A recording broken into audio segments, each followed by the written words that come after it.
Isang pambihirang talento, may tangkad na 6 na talampakan at 6 na pulgada, may pambihirang liksi sa ere at biniyayaan ng dugong kampyon mula sa isang PBA legend.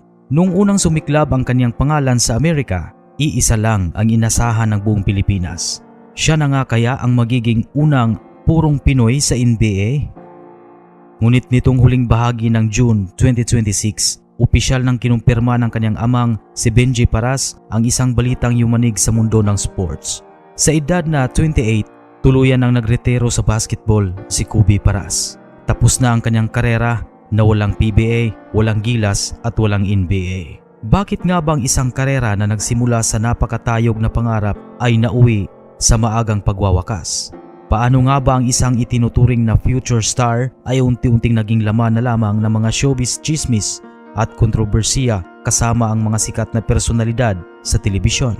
Ito nga ba ay bunga ng mga maling desisyon sa laro? Sa video nating ito ngayon, hihimayin natin ang katotohanan sa likod ng pagbagsak at tuluyang pag-iwan ni Kobe Paras sa mundo ng hardcourt. Upang maunawaan natin ang kinahinatnan ni Kobe, balikan natin kung saan nagumpisa ang lamat. Si Kobe ay anak ng nag-iisang rookie ng PBA na si Benji Paras. Dahil dito, napakabigat ng expectations na nakapatong sa kanyang mga balikat. Noong pumunta siya sa Amerika noong 2013, ipinakita niya ang pambihirang gilas na umakit sa mga mata ng US NCAA Division at Scouts. Ngunit dito na pumasok ang unang serye ng mga maling desisyon at kamalasan. Committed na sana siya sa prestihiyosong Oak Club Bruins, isang paaralang nagluwal ng mga NBA superstars tulad nina Russell Westbrook. Ngunit dahil sa isyu sa kanyang academic requirements, hindi siya tinanggap ng universidad. Napilitan siyang lumipat sa Creighton University noong 2016, kung saan upuan lang ang kanyang naging kaibigan dahil sa limitadong playing time. Dahil sa paghahangad ng exposure, lumipat muli siya sa Cal State Northridge. Ang desisyong ito ay nagdulot sa kanya ng residency year o isang taong bawal maglaro sa opisyal na liga. Isang taon siyang natigil habang ang kanyang mga kasabayan ay patuloy na umaangat ang laro. Bago pa man siya makatapak sa hardcourt ng CSUN, nagbitiw ang kanilang head coach dahilan upang iwan niya ang Amerika at bumalik sa Pilipinas noong taong 2018. Ang palipat-lipat na desisyong ito ang tila sumira sa kanyang stability o katatagan bilang atleta. Pagbalik sa bansa, sumali siya sa UP Fighting Maroons noong 2019 sa UAAP. Dito ay naghari si Kobe. Naging bahagi ng mythical team at binuhat ang kanyang kupunan. Ngunit muling pumasok ang malas nang tumama ang pandemya noong taong 2020. Natigil ang mga liga. Sa halip na maghintay, nagdesisyon siyang mag-abroad muli at pumasok sa Japan B-League noong taong 2021. Sa Niigata Albirex BB, nagsimula siyang may 25 puntos sa kanyang unang laro. Pero habang tumatakbo ang season, unti-unting nabawasan ang kanyang minuto dahil sa kawalan ng consistency. Lumipat siya sa Alterra Chiba sa Division 2 noong taong 2022, kung saan bumagsak ang kanyang average sa 5 puntos lamang kada laro. Noong March 2023, tuluyan ng winakasan ng Alterra Chiba ang kanyang kontrata. Mula sa puntong iyon, 3 taon siyang hindi nakatapak sa anumang profesional na laro ng basketball. Habang lumalamig ang kanyang karera sa hardcourt, unti-unti namang nag-iinit ang kanyang pangalan sa mga entertainment at showbiz circles.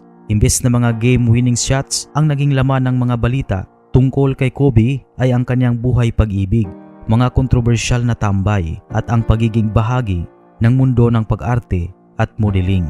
Naging laman siya ng mga chika dahil sa kanyang mga naging karelasyon. Partikular na ang huling ugnayan niya sa kontrobersyal at sikat na aktres na si Kailyn Alcantara. Sa paningin ng mga dismayadong fans ng basketball, tila mas pinili na lamang ni Kobe ang maging socialite, magtambay sa mga bar at clubs. Samantala noong taong 2025, umasa ang marami na sasali siya sa PBA Season 50 Rookie Draft. Nasa tamang edad pa siya, 6 na talampakan at 6 na pulgada at may talento pa rin. Ngunit lumipas ang deadline at hindi siya nagsumite ng aplikasyon. Ayon sa mga kritiko, tuluyan na siyang nilamon ng karangyaan, dahilan upang tuluyan ng mawala ang kanyang focus at interes sa disiplina ng sports. Ngunit kung hihimayin natin ang panig ni Kobe, ano nga ba ang tunay na dahilan? Ayon sa kanyang amang si Benji Paras, sadyang napagod at umayaw na si Kobe sa basketball.